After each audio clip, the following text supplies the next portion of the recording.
कहानी की शुरुआत में हम एक लड़की को देखते हैं जो रोड के बीचों बीच अपनी जान देने के लिए सड़क पर लेटी हुई है। कुछ ही देर में इस रोड पर एक गाड़ी आ जाती है। यह लड़की जैसे ही उस गाड़ी को अपनी ओर आता देखती है तो एक दर्दनाक मौत के डर से वो अपना इरादा बदल लेती है और वो सड़क से उठकर किनारे पर चली जाती है। तब वो गाड़ी वाला इंसान भी इस लड़की की मदद के लिए नहीं रुकता। वो इसे नजरअंदाज करके आगे निकल जाता है जैसे उसने कुछ देखा ही नहीं हो। इस लड़की का नाम लीसा है। लीसा की जिंदगी बिल्कुल भी ठीक नहीं चल रही। दरअसल आज लीसा की बेटी का जन्मदिन है, लेकिन अब उसकी बेटी इस दुनिया में नहीं रही। तब हम देखते हैं कि जो गाड़ी कुछ देर पहले लीसा को इग्नोर करके आगे निकल गई थी, उसे अपनी गलती का एहसास होता है। इसलिए वो आदमी अपनी गाड़ी रिवर्स करके लीसा के पास आता है। गाड़ी के अंदर बैठा एडम नाम का आदमी लीसा से पूछता है, क्या तुम ठीक हो? जिस पर लीसा जवाब देती है, हाँ मैं ठीक हूँ, मुझे कुछ नहीं हुआ। इस पर उस आदमी ने लीसा को बताया कि इस सुनसान इलाके से शहर काफी दूर है, इसलिए अगर तुम चाहो तो मैं तुम्हें शहर तक लिफ्ट दे सकता हूँ। लीसा मान जाती है और फौरन उसकी गाड़ी में बैठ जाती है। सफर के दौरान एडम लीसा से पूछता है कि तुम अकेली इस सुनसान जगह में क्या कर रही थी? लीसा ने एडम को बताया कि आज मेरी बेटी का जन्मदिन है, जिस वजह से वो आज मुझे बहुत याद आ रही है, पर बदकिस्मती से वो अब इस दुनिया में नहीं रही और अब मैं बिल्कुल अकेली हूँ। कोई भी ऐसा नहीं है इस दुनिया में जिससे मैं अपना कह सकूं। लीसा की ये बात सुनकर एडम कहता है, अच्छा इस वजह से तुम रास्ते के बीचों बीच मरने के लिए लेटी हुई थी? जवाब में लीसा ने कहा, मैं मरना नहीं चाहती, बस एक बार किसी तरह से अपनी बेटी से मिलना चाहती हूँ। तभी लीसा कार का रेडियो ऑन कर लेती है। रेडियो पर एक न्यूज चल रही होती है। रिपोर्टर बताता है कि जंगल में एक सीरियल किलर घूम रहा है और आज सुबह इस किलर ने 2 और लड़कियों को मार दिया है। पुलिस के पास उस किलर की तस्वीर तो नहीं है, लेकिन उन्हें इसके बारे में ये जानकारी मिली है कि कातिल एक गोरे रंग का आदमी है जिसके पास ब्राउन कलर की गाड़ी है और उसके दाहिने हाथ पर एक क्रॉस का निशान है। ये खबर सुनकर लीसा के पैरों तले जमीन खिसक जाती है, क्योंकि रिपोर्टर रेडियो पर जिस कातिल का हुलिया बता रहा था वो कोई और नहीं बल्कि एडम ही था। उसके हाथ में क्रॉस का निशान देखकर लीसा बहुत ज्यादा डर जाती है। इससे पहले कि लीसा खुद को बचाने के लिए कुछ कर पाती, तभी एडम अचानक जोर से कार का ब्रेक लगाता है, जिससे लीसा का सर तेजी से कार की डैशबोर्ड से जा टकराया और लीसा बेहोश हो गई। कुछ देर बाद जब लीसा की आंखें खुलीं, तब उसने खुद को एक अजीब से बंकर में कैद पाया जो चारों ओर से लोहे की मजबूत दीवारों से बना हुआ था। लीसा खुद को इस बंद जगह में कैद पाकर बहुत ज्यादा घबरा जाती है और मदद के लिए चिल्लाने लगती है, लेकिन उसकी मदद करने कोई नहीं आया। हम देखते हैं कि लीसा को एक अलग तरह का सूट पहनाया गया है और उसके हाथ में एक घड़ी भी पहनाई गई है। लीसा उस घड़ी को निकालने की बहुत कोशिश करती है, लेकिन वो घड़ी इतनी मजबूत थी कि काफी कोशिश के बाद भी वो उसके हाथ से नहीं निकलती। आखिर में जब उसे रियलाइज होता है कि इस जगह से निकलना इम्पॉसिबल है, तो वो थक हार कर एक जगह में बैठकर रोने लग जाती है। तभी अचानक उस चेम्बर का दरवाजा खुला। लीसा ने देखा कि दरवाजे के दूसरी ओर एक सुरंग है। उस सुरंग के एंड से रोशनी नजर आ रही थी। लीसा को समझ आया कि अगर इस जगह से बाहर निकलना है तो इस सुरंग से होकर निकलना पड़ेगा। लीसा खुश हो जाती है कि उसे बाहर निकलने का रास्ता मिल गया है, लेकिन जैसे ही वो सुरंग के अंदर चली गई, तभी अचानक उसके पीछे उस चेम्बर का दरवाजा अपने आप बंद हो गया। ये देखकर लीसा की सांस रुक गई और अब उसे समझ आया कि वो पहले से भी ज्यादा खतरनाक जगह में फंस गई है। तभी अचानक लीसा के हाथ में बंधे ब्रेसलेट में अलार्म बजने लगा और 11 मिनट का टाइमर सेट हुआ। ये देखकर लीसा समझ गई कि मुझे 11 मिनट में यहाँ से निकलना होगा, नहीं तो मैं हमेशा के लिए यहाँ पर बंद रह जाऊंगी। इसीलिए लीसा अपने हाथों और पैरों के बल रेंगती हुई जल्दी से उस रोशनी की तरफ बढ़ने लगी। लेकिन जैसे ही वो उस रोशनी के करीब होती जा रही थी, तभी अचानक उस सुरंग का आगे का दरवाजा धीरे धीरे बंद होने लगा। ये देखकर लीसा और तेजी से आगे बढ़ने लगी, लेकिन जब वो उस दरवाजे के पास पहुंची तो वो दरवाजा पूरी तरह से बंद हो चुका था। लीसा को कुछ समझ नहीं आ रहा था कि अब यहाँ से कैसे निकला जाए। वो चीख चीख कर रोने लगी। तभी उसकी नजर उस दरवाजे के बगल से जा रही एक दूसरी सुरंग पर पड़ी, लेकिन वो रास्ता बहुत ज्यादा तंग था। लीसा को अब कोई और दूसरा रास्ता नजर नहीं आ रहा था, इसलिए लीसा हिम्मत करके किसी तरह सुरंग के अंदर चली गई और काफी मुश्किलों के बाद वह उस रास्ते को पार कर लेती है और आगे बढ़ते हुए एक ऐसी जगह पर पहुंच जाती है जहां एक प्लेटफॉर्म की तरह 2 रास्ते बने हुए थे। एक रास्ता ऊपर से जा रहा था और दूसरा रास्ता नीचे से। लीसा को कुछ समझ नहीं आया और वह ऊपर के रास्ते को चुनती हुई घुटनों के बल आगे बढ़ने लगी, लेकिन थोड़ा आगे जाते ही नीचे का फ्लोर ऊपर उठने लगा। अगर वक्त रहते लीसा वहां से नहीं निकल पाई तो नीचे का रास्ता उसे ऊपर चिपका कर मार देगा। लीसा डर के मारे तेजी से आगे बढ़ने लगी। वो उस जगह के बीच बस पिसने ही वाली थी कि तभी इस सुरंग के एंड तक उसका हाथ पहुंच जाता है और जैसे ही वो रास्ता पूरी तरह से बंद होने वाला था, लीसा अपनी जान बचाकर वहां से निकलने में कामयाब हो जाती है। खुद को कुचलने से बचाकर वो एक सुकून की सांस लेती है, लेकिन उसे पता नहीं था कि अब उसके लिए मुश्किलें और भी बढ़ने वाली हैं, क्योंकि आगे का रास्ता और भी ज्यादा खतरनाक है। तभी उसके घड़ी में अलार्म बज उठा। ये अलार्म बता रहा था कि आधा समय बीत चुका है और अब उसके पास सिर्फ 5 मिनट बाकी है। इसीलिए वो अब फिर से आगे बढ़ने लगी। जहाँ उसे थोड़ी दूर दूर जाते ही रास्ते में कोई इंसान लेटा हुआ दिखाई दिया। लीसा जब उसके करीब आई तो उसने देखा कि वो कोई जिंदा इंसान नहीं बल्कि एक जली हुई डेड बॉडी है जिसकी हालत बहुत खराब है। उस लाश के हाथ पर भी वैसी ही घड़ी बंधी हुई थी जैसी लीसा के हाथों पर बंधी थी। लीसा को समझ आ गया कि ये इंसान भी मेरी तरह इस सुरंग से निकलने की कोशिश कर रहा था, लेकिन वो यहाँ से निकलने में कामयाब नहीं हो सका और मारा गया। मतलब यहाँ से निकलना इम्पॉसिबल है। इस डेड बॉडी को देखकर लीसा की यहाँ से निकलने की बची कुची उम्मीद भी टूट गई, लेकिन उसने किसी तरह हिम्मत जुटाई और इस डेड बॉडी को साइड पर करके आगे बढ़ने लगी। जब वो घड़ी की तरफ देखती है तो उसके पास सिर्फ 2 मिनट का टाइम बचा हुआ था, इसीलिए वो और तेजी से आगे बढ़ने लगी। तभी अचानक एक मजबूत लोहे की सलाखों ने आकर उसका रास्ता रोक दिया। साथ ही उस सुरंग की दीवारों में से ढेर सारे हीटिंग पाइप निकलकर बाहर आने लगे और उस जगह को गर्म करने लगे। ये देख लीसा पूरी तरह से घबरा गई। वो समझ गई कि जल्द ही उसकी भी लाश उस जले हुए इंसान की तरह इस सुरंग में पड़ी होगी। उसे आगे क्या करना है कुछ समझ नहीं आ रहा था। तभी उसके पीछे दीवार का एक छोटा सा सेक्शन खुल गया, जिसे देख लीसा पीछे की तरफ रेंगती हुई उसके अंदर घुस गई। अगले ही पल एक कांच के दरवाजे ने इस सेक्शन को पूरी तरह से बंद कर दिया। जैसे ही लीसा के हाथ में बंधी घड़ी में टाइमर 0 पर पहुंचा, तभी उन हीटिंग पाइप से आग फुंवारे की तरह निकलने लगी और देखते ही देखते वो पूरी सुरंग आग की लपटों में डूब गई। लीसा जिस सेक्शन में बंद थी वह पूरी तरह से सिक्योर था, जिस वजह से उसकी जान बच गई। कुछ देर बाद वो हीटिंग पाइप्स वापस दीवार में चली गई। लीसा जिस सेक्शन में बंद थी उस चेंबर का दरवाजा खुल गया। लीसा ने जो कुछ अभी अपनी आंखों के सामने देखा उस वजह से लीसा उस सेक्शन से बाहर नहीं निकलना चाहती थी, पर उस सेक्शन की दीवार लीसा को बाहर धकेल देती है और पहले की तरह अपने आप सुरंग से जुड़ गई। लीसा जैसे ही वहां से बाहर आई तभी उसकी घड़ी में फिर से 11 मिनट का टाइमर सेट हुआ। वह जैसे ही थोड़ा आगे बढ़ी तभी उस सुरंग का ऊपरी हिस्सा नीचे आने लगा और बिल्कुल उसके साथ आकर चिपक गया। बस इतना गैप बचा कि वो रेंगते हुए यहाँ से आगे निकल सके। लीसा अब पूरी तरह से बेबस हो चुकी थी। वो जोर जोर से रोने लगी। जब उसकी नजर घड़ी पर पड़ी तो वहाँ उसका टाइम खत्म हो रहा था, जिसका मतलब था कि अब से ठीक 11 मिनट बाद फिर से उस सुरंग में आग का सैलाब आएगा और लीसा को राख कर देगा। वो सोचती है कि इतनी बुरी मौत मरने से अच्छा है कि क्यों ना एक बार फिर से वो यहाँ से निकलने की कोशिश करे। इसीलिए वो फिर से हिम्मत करके अपनी जान बचाने के लिए पीठ के बल अपने हाथों के सहारे रेंगते हुए आगे बढ़ने लगी। थोड़ी दूर ऐसे ही रेंगते हुए जाने के बाद वो सुरंग खत्म हो गई और आगे पानी का एक टैंक आ गया। लीसा बहुत ज्यादा थक गई थी और प्यास ने उसका बुरा हाल कर दिया था। वो इसी तरह लेटे हुए हाथों की मदद से पानी पीकर अपनी प्यास बुझा लेती है। जब उसने अपनी घड़ी की तरफ देखा तो अब सिर्फ 8 मिनट रह गए थे। अब पानी के अलावा उसे कोई और दूसरा रास्ता नहीं दिखा, इसलिए वो एक लंबा सांस लेते हुए पानी में ही उतर गई। पानी में उतरने के बाद टैंक काफी बड़ा था। उसे अब समझ नहीं आ रहा था कि किस तरफ जाना है। वो यहाँ वहाँ पानी में निकलने का रास्ता ढूंढने लगी, मगर उसे कोई भी निकलने का रास्ता नहीं मिला। दूसरी तरफ जहाँ से वो इस टैंक में उतरी थी वह रास्ता भी बंद हो चुका था। अब उसकी सांस भी खत्म होने लगी थी। तभी टैंक में से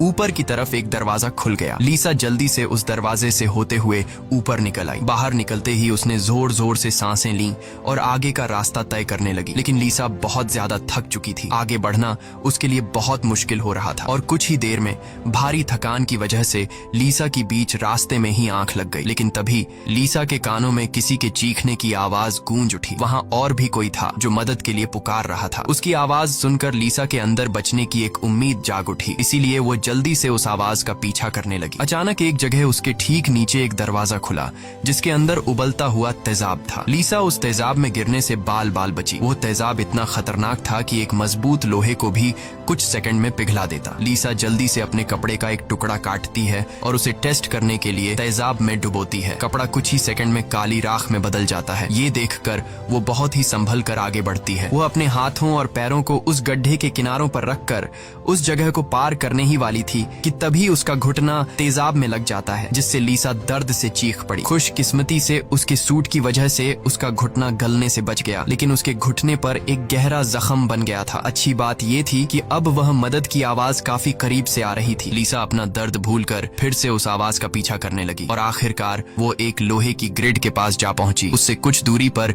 एक और ग्रिड थी जिसके पीछे एक आदमी था। उस आदमी ने भी लीसा की तरह हाथ में घड़ी और सूट पहना था। लीसा उससे कहती है कि देखो मेरी बात सुनो, हम दोनों यहाँ पर फंसे हुए हैं। अगर हम एक दूसरे की मदद करें तो यहाँ से निकल सकते हैं। लेकिन वो आदमी काफी लंबे समय से उस सुरंग में फंसने की वजह से उसकी दिमागी हालत खराब हो चुकी थी। वो कभी लीसा को गालियां देने लगता तो कभी सॉरी करने लग जाता। वो कहता है कि ये लोग जल्द ही वापस आएंगे और हम दोनों को मार देंगे। ये कहकर वो पागल जोर जोर से हंसने लगा। तभी लीसा देखती है कि उसके हाथ में बंधी घड़ी में 60 सेकंड की काउंटिंग शुरू हो गई है। वो हीटिंग पाइप्स दोबारा दीवारों से बाहर निकल आए और इस बार बचने के लिए जो सेक्शन था वो लीसा और उस आदमी के बीचों बीच खुलता है, जिसमें सिर्फ एक ही इंसान के छिपने के लिए जगह थी। अब या तो वो पागल आदमी बचेगा या फिर लीसा। अगले ही पल लीसा और उस पागल आदमी के आगे जो लोहे की ग्रिड थी वह हट गई। ये दोनों तेजी से उस चेंबर की तरफ भागने लगे और दोनों एक साथ चेंबर तक पहुंचे, जिसके बाद ये दोनों एक दूसरे को मारने लगे। उस बीच कभी लीसा उस पागल आदमी को चेंबर से बाहर निकाल देती तो कभी वो पागल आदमी लीसा को बाहर धकेल देता। लेकिन आखिर में जैसे ही वक्त खत्म होने वाला होता है, लीसा उस आदमी को लात मारकर चेंबर से बाहर कर देती है। वो आदमी लीसा को पैर से पकड़कर बाहर निकालने की कोशिश करता है। तभी 60 सेकंड खत्म हो गए और उस चेंबर के शीशे के दरवाजे ने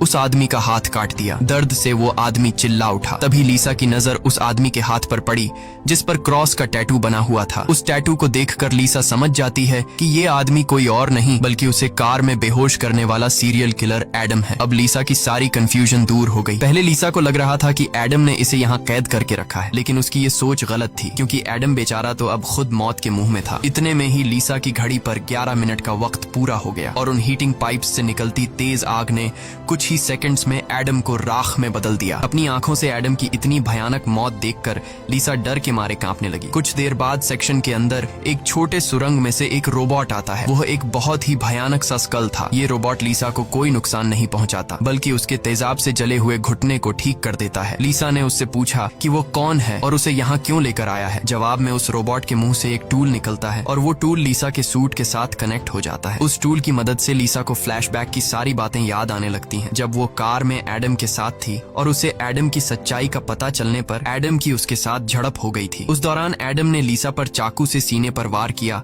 और कार से बाहर फेंक दिया था। उसी पल लीसा को आसमान से उसकी ओर आती एक सफेद रोशनी दिखाई दी थी, जिसके बाद लीसा वापस प्रेजेंट में आती है। लीसा को अब एक बात समझ आ जाती है कि उन एलियंस ने ही दरिंदे एडम से उसकी जान बचाई थी और उसे यहाँ लाए थे, लेकिन वो उसे यहाँ क्यों लाए थे ये बताए बिना ही वो रोबोट वहाँ से निकल गया। लीसा ये भी समझ जाती है कि ये लोग जो भी हैं वे उसे मारना नहीं चाहते, बस उसे इस गेम को पार करना होगा, तभी वो यहाँ से निकल पाएगी। लीसा अब आगे का रास्ता तय करने उस चेंबर से बाहर आ गई। एडम का कटा हुआ हाथ भी वहाँ पर पड़ा हुआ था। उसी समय लीसा को उस कटे हाथ पर टाइमर के नीचे कुछ सिंबल्स दिखाई दिए। लीसा उन सिंबल्स का मतलब समझने की कोशिश कर ही रही थी कि तभी एक घूमता हुआ पंखा उसकी ओर आने लगा। उसे देख लीसा अपनी जान बचाने के लिए पीछे हटने लगी और उससे बाल बाल बचती हुई एक छेद से ऊपर की सुरंग में चली गई। तभी अचानक उसे सुरंग के ऊपर से किसी के चलने की आवाज सुनाई दी। वो आवाज एक जगह पर जाकर रुक गई। उस जगह पर सुरंग का ढक्कन खुला और उसमें से एक भयानक सा क्रीचर उतरा, जो देखने में तो इंसान था लेकिन जानवरों की तरह घुरा रहा था। उसका शरीर पूरी तरह से जल चुका था और उसकी आंखें सफेद पत्थर की तरह चमकदार थीं। तभी लीसा की नजर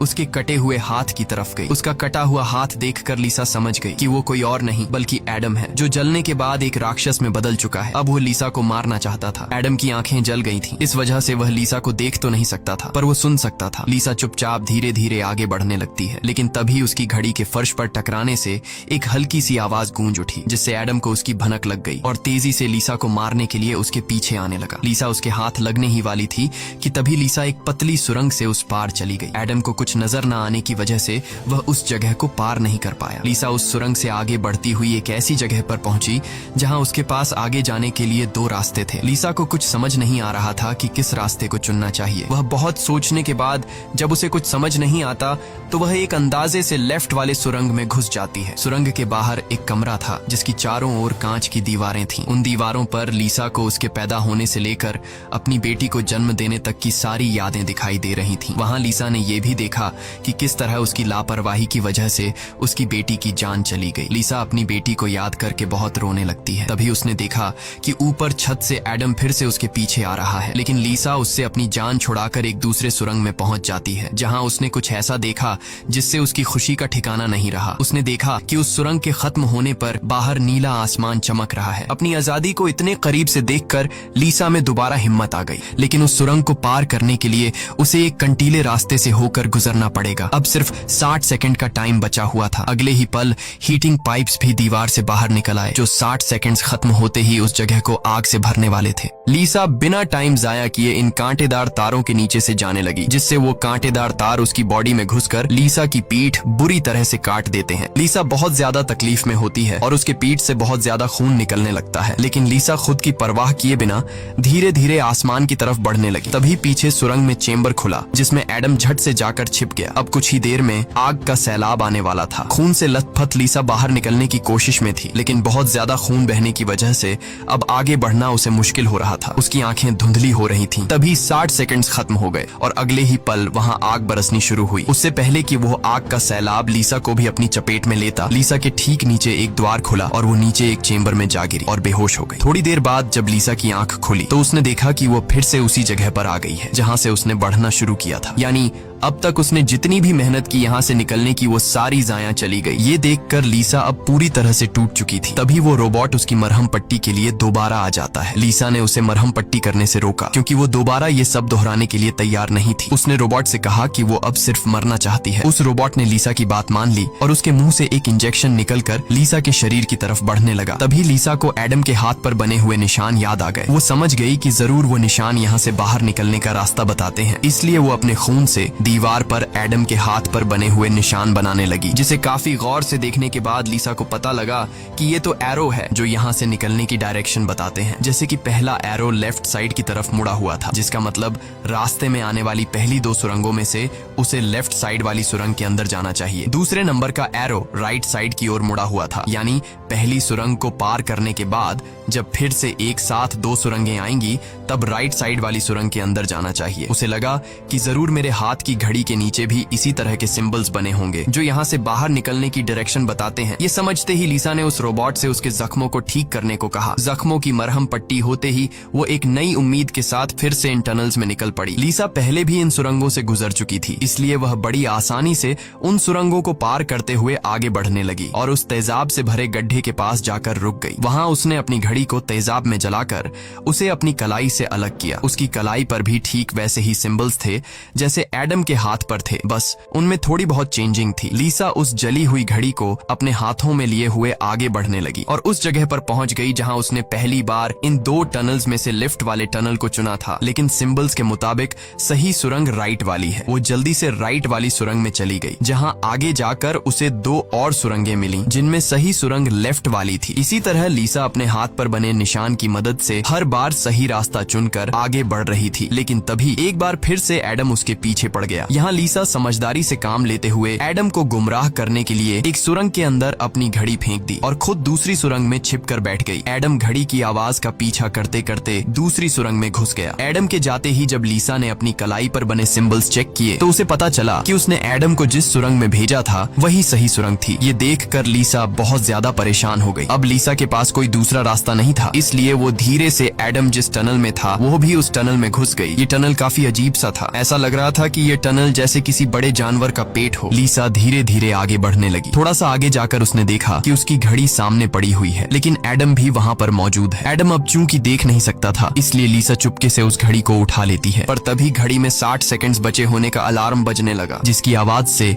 एडम को लीसा की भनक लग गई। वह दोबारा लीसा का पीछा करने लगा। उससे बचने के लिए लीसा जिस रास्ते से आई थी उसी रास्ते से वापस भागने लगी। उस वक्त लीसा की घड़ी में 60 सेकंड्स का काउंटिंग शुरू हो चुका था और सुरंग से हीटिंग पाइप्स भी निकल आए थे। साथ ही सुरंग में बचाव चेंबर भी खुल चुका था। लीसा जल्दी से उस चेंबर में जाकर छिप गई। एडम भी वहां तक पहुंच जाता है, लेकिन अब काफी देर हो चुकी थी क्योंकि उस चेंबर को शीशे के दरवाजे ने बंद कर दिया था। यहाँ लीसा एडम को चिढ़ाने के लिए उसे मिडिल फिंगर दिखाती है, पर बदकिस्मती से इस बार आग बरसाने वाले हीटिंग ट्यूब्स आग बरसाए बिना ही अंदर चले गए, जिसके बाद चेंबर का दरवाजा भी खुल गया और अगले ही पल एडम लीसा पर टूट पड़ा। लीसा भी खुद को बचाने के लिए एडम से लड़ पड़ी और उस शैतान के सर को अपने पैरों से दबाने लगी। पीछे से चेंबर की दीवार भी लीसा को आगे की तरफ धकेलने लगा, जिससे उस शैतान एडम का सर कुचल गया और फाइनली लीसा को एडम से छुटकारा मिल मिल गया। लीसा अब अपने रास्ते पर आगे बढ़ने लगी, जहाँ आगे चलकर उसे वापस दो रास्ते मिले। उसकी कलाई पर बने सिंबल्स के मुताबिक उसे राइट वाले सुरंग से जाना था और ये उस भूल भुलैया की आखिरी सुरंग थी। लेकिन तभी लेफ्ट वाली सुरंग से एक लड़की बाहर निकल आई। उसे देख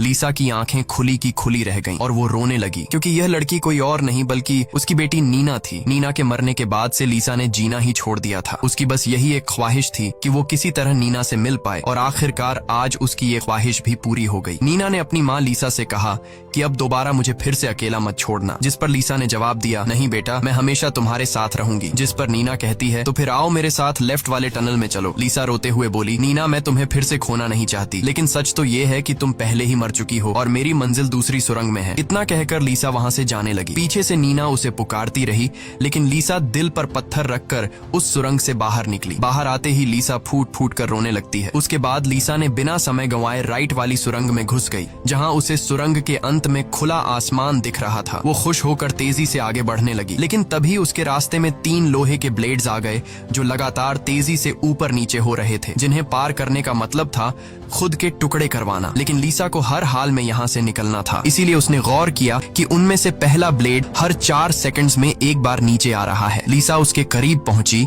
और जैसे ही वो ब्लेड ऊपर गया तो 4 सेकंड्स पूरे होने से पहले झट से उस पार चली गई। उसके बाद वो दूसरे ब्लेड के पास पहुंच जाती है। इसी तरह दूसरा ब्लेड हर 3 सेकंड्स में नीचे आ रहा था। लीसा ने हिम्मत दिखाते हुए उसे भी पार कर लिया, लेकिन लास्ट वाला ब्लेड सिर्फ 2 सेकंड्स में नीचे आ रहा था, जिसे पार करना लीसा के लिए बहुत ही मुश्किल था। पर आजादी की चाहत में लीसा ने उसे भी पार तो कर दिया, लेकिन बदकिस्मती से उसका पैर ब्लेड के बीच आकर कट गया। लीसा का दर्द से बुरा हाल हो गया था, लेकिन लीसा अपने पैर की परवाह किए बिना सुरंग के एंड तक पहुंच जाती है, जहां उसे खुला आसमान नजर आ रहा था। लेकिन जैसे ही उसने अपना हाथ सुरंग से बाहर निकालने के लिए आगे बढ़ाया, उसका हाथ सामने लगाए स्क्रीन पर जा लगा, जहां खुले आसमान का वीडियो चल रहा था। ये देखकर लीसा बहुत ज्यादा मायूस हुई। उसने कहा, मैंने वो सब कुछ किया जो मुझे करने को कहा गया था। उसके बाद वो पागलों की तरह हंसने लगी। तभी सुरंग से हीटिंग पाइप्स निकल आए, क्योंकि अब कुछ देर बाद 11 मिनट का टाइम खत्म होने वाला था। लीसा अब सुकून से मौत का इंतजार करने लगी, लेकिन इस बार वो हीटिंग पाइप्स उसे जलाए बिना ही वापस सुरंग में चली गई। तभी अचानक सुरंग का ऊपर का हिस्सा खुल गया और एक तेज रोशनी लीसा पर पड़ी। लीसा का शरीर अपने आप हवा में उठने लगा और उस रोशनी में समा गया। थोड़ी देर बाद जब लीसा की आंख खुली तो उसने खुद को एक झरने के किनारे पाया, जिसे देख लीसा के चेहरे पर मुस्कान वापस लौट आई। वहाँ पर नीना भी मौजूद थी। लीसा ने नीना से पूछा, क्या मैं मर चुकी हूँ? इस पर नीना ने कहा, तुम्हारा शरीर एक बार नहीं बल्कि अब तक कई बार मर चुका है। लीसा ने फिर से पूछा कि अब यहाँ मुझे क्या करना है? जिस पर नीना ने जवाब दिया, यहाँ तुम्हें बस जीना है और कुछ नहीं करना। यहाँ हमें पता चलता है कि जिस जगह पर लीसा अब मौजूद थी, वो जगह दुनिया नहीं बल्कि कुछ और ही थी और किसी स्वर्ग की तरह खूबसूरत थी। इस फिल्म की शॉर्टकट एक्सप्लेनेशन ये है कि लीसा जब एडम के साथ कार में सफर कर रही थी, तब एडम ने लीसा पर चाकू से वार करके उसे मार दिया, जिसके बाद वह सीधा नरक पहुंची। वहाँ उसके पाप धुल गए और एंड में वह स्वर्ग जा पहुंची। इसी के साथ ये कहानी खत्म हो जाती है। अगर वीडियो